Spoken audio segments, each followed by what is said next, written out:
Again, Stephen Mondiguing, sorry, how to learn malware analysis. Hey, look, that ties in nicely. Segues. Without breaking the bank, right? So things you could do cheap or free to start with malware analysis.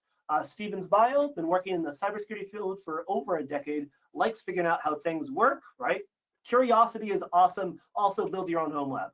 Aside from spending time with his family, his hobbies include reading, Netflix, so chilling in Netflix, and legally breaking machines in various capture the flag platforms. He was coached by Tyrone Wilson, and I have a video that I can actually share for Stephen's talk.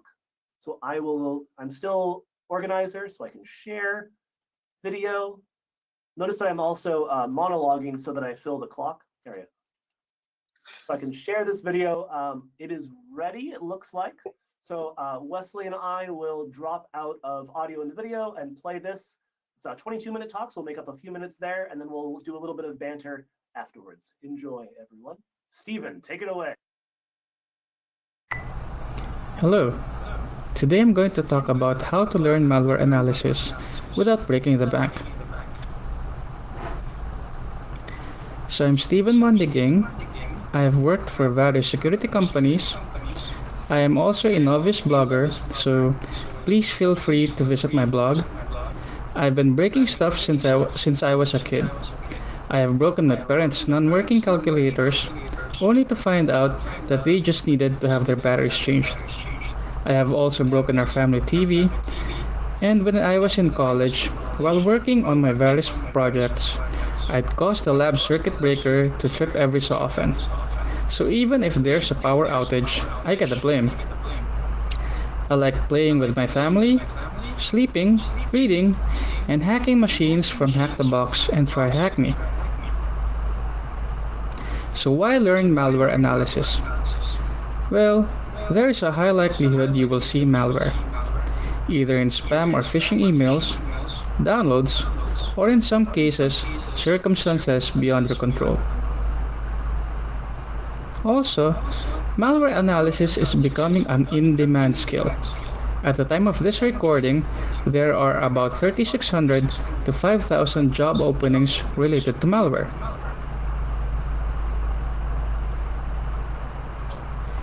Another is that it pays well. A malware analyst earns on average almost $70,000 a year in the US.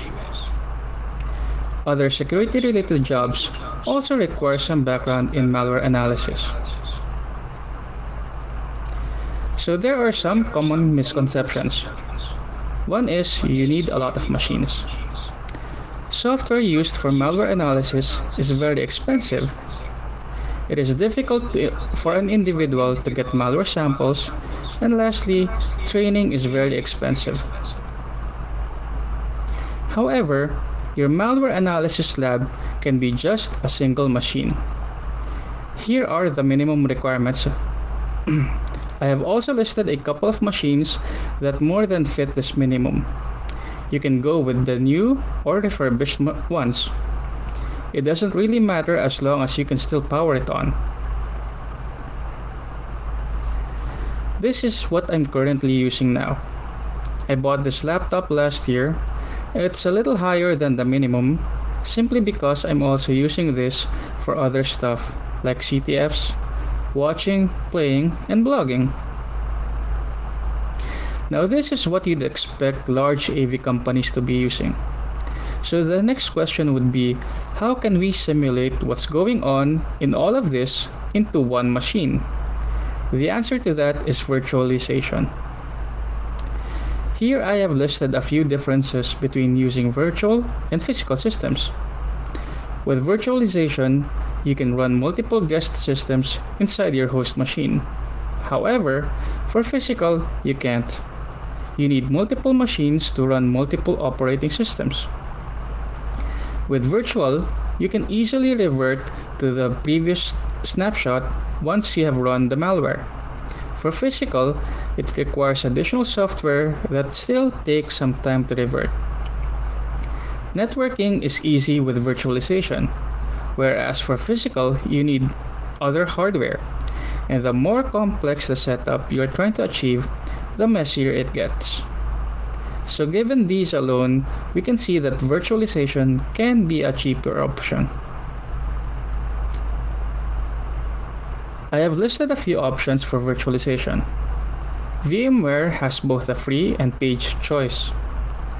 VirtualBox runs on both Windows and Linux and is free. Microsoft Hyper-V is not available for Windows Home installations.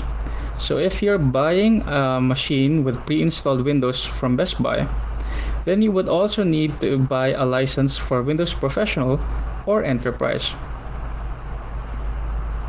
The guest operating system would be the OS running inside your virtual machine.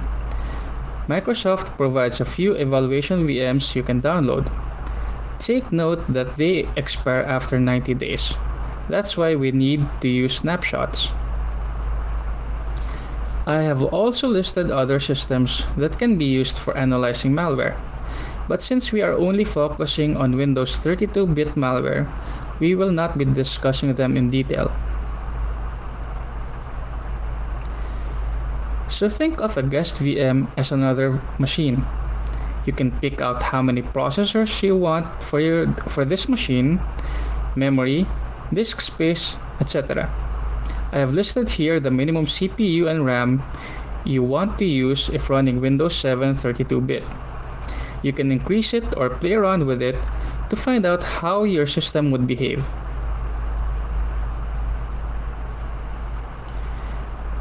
Here, I have listed a few sites where you can download malware samples for free.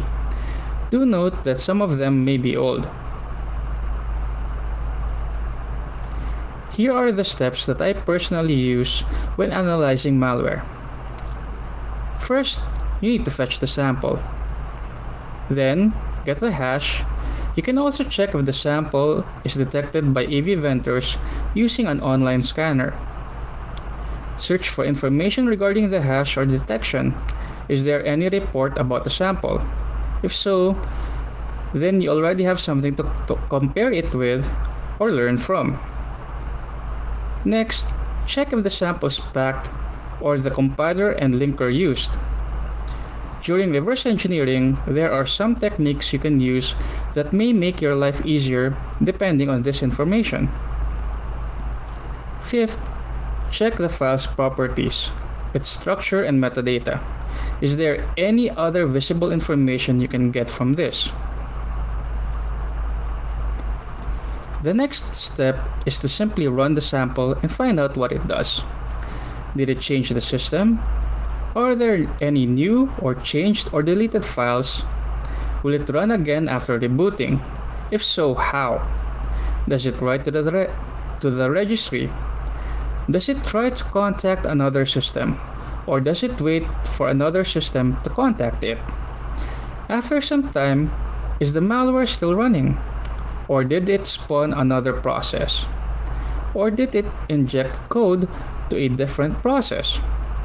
Can you find out what system calls it made? Once you're done, compare your results with what you have found from previous reports. Is there any difference? Does it look like you missed something? If so, then treat it as a learning experience. Did you get more information? If so, then treat it as a confidence booster. You are getting better. I have listed a few tools that can be used in your journey. Microsoft provides 2 tools that can be used to get the file hash. However, since I don't like to memorize all those command line switches, I prefer to use hash my files. For getting information regarding the packer used, I am currently using Detect It Easy or DIE. I have been using bintext since I started analyzing malware. FireEye's Flaws is good for getting encoded strings. For checking the file structure, I mainly use PE Studio. Systracer checks for changes in the system by comparing a before and after snapshot of the system. Sysinternals has Proc Explorer and Procmon for checking the running processes. We can also use Process Hacker for process monitoring.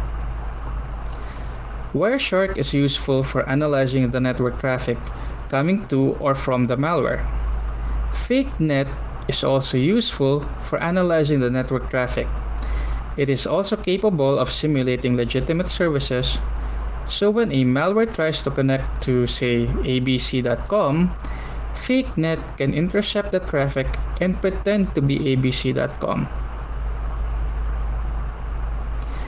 I have listed a few debuggers and disassemblers that can be useful.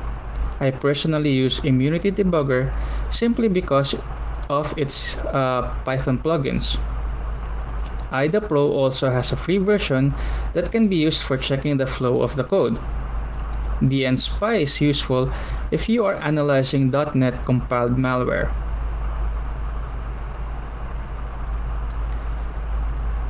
So when reversing malware, one of the easiest methods to use is to simply breakpoint on certain APIs called. So for malware that tries to connect to random domains, you can set a breakpoint to, say, get host by name API to check the memory address where the domain name is stored. If you notice that the sample you are running terminates abruptly, it may be because of some anti-VM checks. You can set breakpoints at APIs like regopenKey to see if it checks for VM-related registry keys and values. If it is a ransomware, you can set breakpoints at the, say, read file API to see how it encrypts the file contents. As an example, I have here a copy of Lokibot malware. First off, we check for the hashes. We do this by running hashMyFiles. As you can see here, hashMyFiles was able to compute Loki.x's hashes. We can then use this to search for any data online.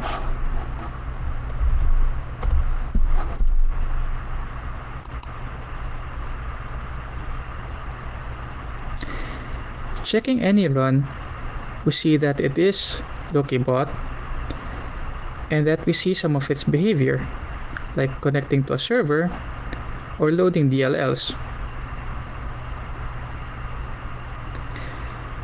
We can also check if this sample is detected by other AV vendors. We can do that by checking the hash against an online scanner like VirusTotal.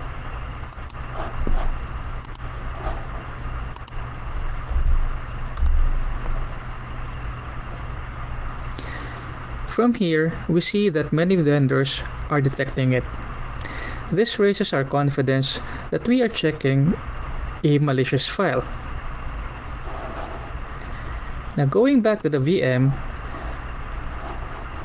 we check the file structure. We do that using PE Studio.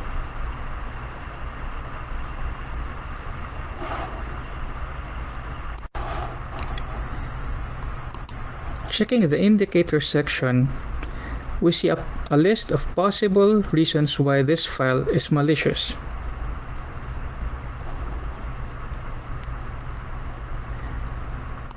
Checking the sections portion, we see that the section name is .x. This is not a normal section name. Going to the libraries, we see that this file calls for DLLs. And checking the imports, we see certain APIs used to communicate with external services. Checking the strings, we see possible behaviors such as SMTP server, getting the passwords and usernames,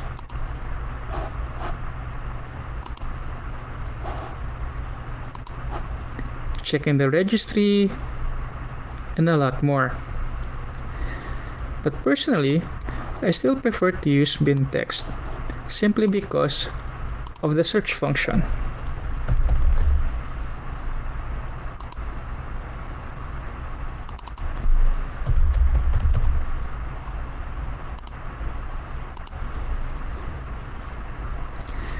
So now that we have performed static analysis, let's set up our environment to run the malware.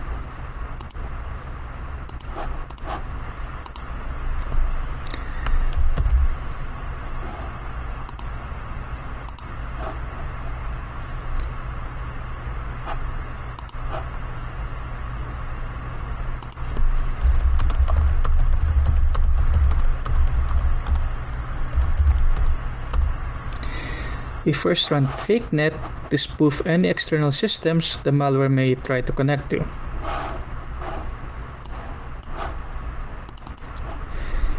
Then we run process hacker to check the running processes. To see any system changes, we need to run systracer. As I mentioned earlier, systracer compares a before and after snapshot, so we need to create one first. I normally uncheck the applications portion simply because it generates a lot of clutter when comparing the two snapshots.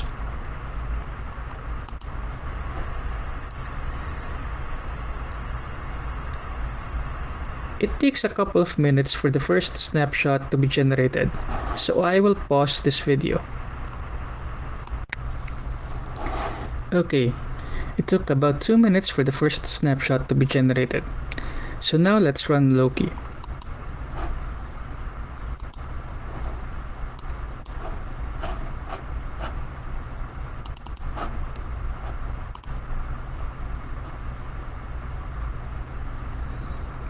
As seen here in Process Hacker, after a few seconds of running, it terminates. Going back to FakeNet, we see that it tried to send an HTTP request. Looking at the body, we see that it seems to be sending out information such as the username, which is prof, and the computer name, which is ITtest1. Now let's check for system changes by running another snapshot.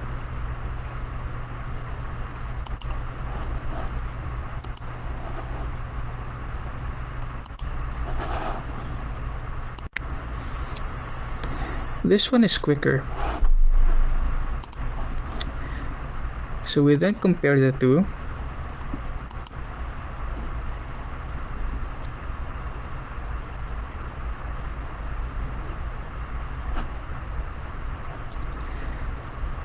We see the created registries,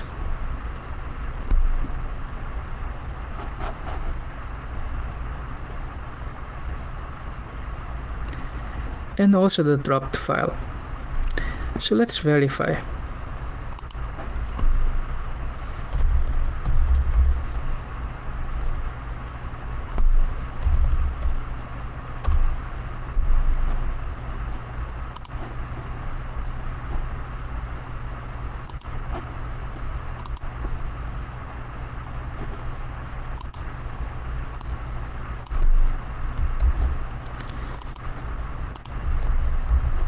We search for the file name,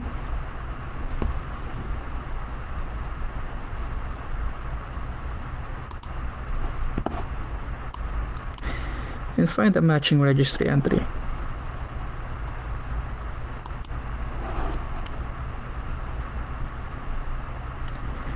Searching for the drop file, we find that it is both hidden and system. So we need to make sure that we can see both hidden and system. Do that with view, show hidden files, and then check all of this.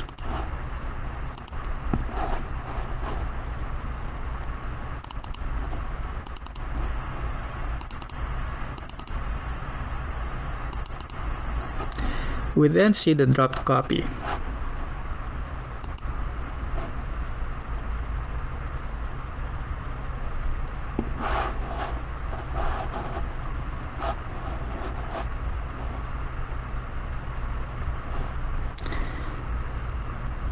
As a quick example of using IDAM, I have loaded the malware into it.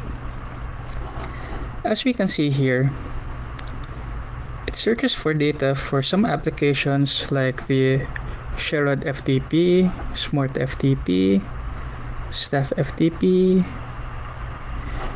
and PuTTY.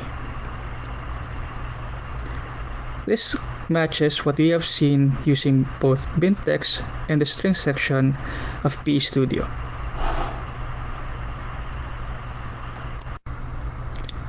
As a second example, I was fortunate enough to get a copy of the Sunburst malware. So let's do a quick analysis here. From DIE, we find that it is compiled with .NET. Using PE Studio, we find that it is a dynamic linked library.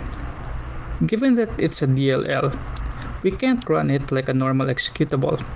It has to be run by a loader that knows the parameters for the API the DLL exports.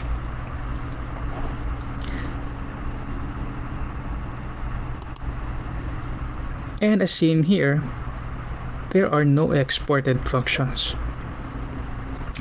Fortunately, there's dnspy. Loading it, we see some encrypted strings. API host, app ID, domain 1, and so forth. We see that the zip helper function is the one responsible for decrypting and encrypting these strings.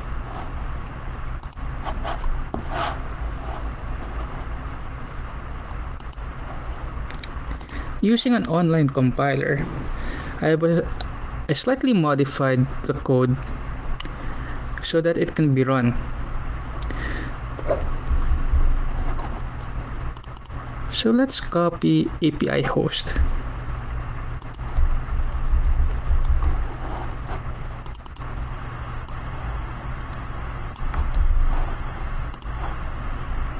Running it, we verify that it says api.solarwinds.com. Checking app ID.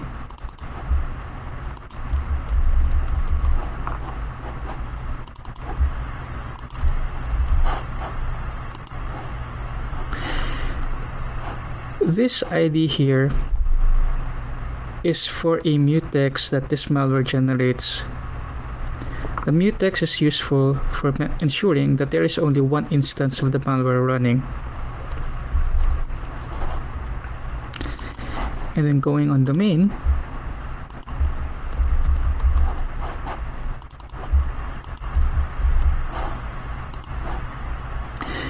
we see that it tries to connect to avsvmcloud.com, which has been highly reported.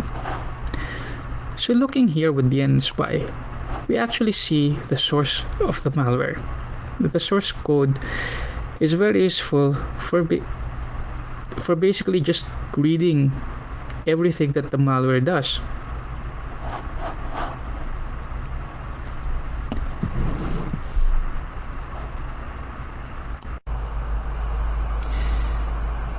There are a lot of resources available to learn malware analysis. I have listed a few websites that provide free information regarding it. And as parting words, always have fun and try to break responsibly.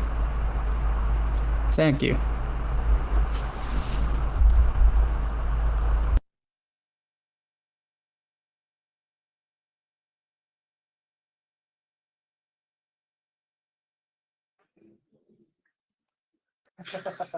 And we are back, everyone. So thank you to Stephen for submitting that presentation. I do like that this is going right along that same theme inside of information security and inside of, oh, I can share that, good. Inside of information security, this is an industry that we love sharing. And what you just started with, how to learn malware analysis, right? That whole section is approachable. It means that it's not magic. All tasks, I saw this on a different podcast I listened to, I heard it. All tasks are composed of 5-minute tasks. There's some of those 5-minute tasks for a given area you don't know, and that's fine. And you learn. You see other people going through it. This is not an insurmountable, no, you have to be a real reverse engineer before you can take a look at this malware. You just saw a nation state attack the raw code behind it. The SolarWinds DLL, that export, DN Spy showed you, hey, look, there's the mutex. Hey, look, there's the domains it's looking for. Hey, look, here's the processes that if it sees running, it won't run, right? Including like Sysmon and Process Explorer and a lot of those, right? Because there can be some sandbox analysis going on from the malware's perspective. But malware, if you have that static analysis copy, it can't hide what it's doing there. I mean, it can obfuscate it, sure, but you can absolutely examine and say, and in this case, it does. It doesn't look for processes by name. It looks for hashes of a process name. So you can take guesses, like, I wonder if procmon.exe is banned. Hash of procmon.exe. Yeah, that one's banned. How about notepad.exe? Hash of notepad. No, that's not in the list, right? GRIMMCon 3 virtual happy hours with CDocs, Bryson, and Tom Van Norman starting at 6:15 p.m. Thank you, Johnny, for shout out there. We got, I think, 7 more minutes before we start our next talk. But any other little bits you wanted to share about that last talk, Stephen, or any feedback? Well, before we go into that, Johnny, is that Eastern time? That's 6:15. Is that Eastern? Yes, Central? that's 6:15. Okay, cool. Now, work with Stephen a little bit when he was doing this presentation. I had a pleasure to work with him as well. You know, I believe this was his very first talk and everything like that. And he had the same thing everybody else goes through.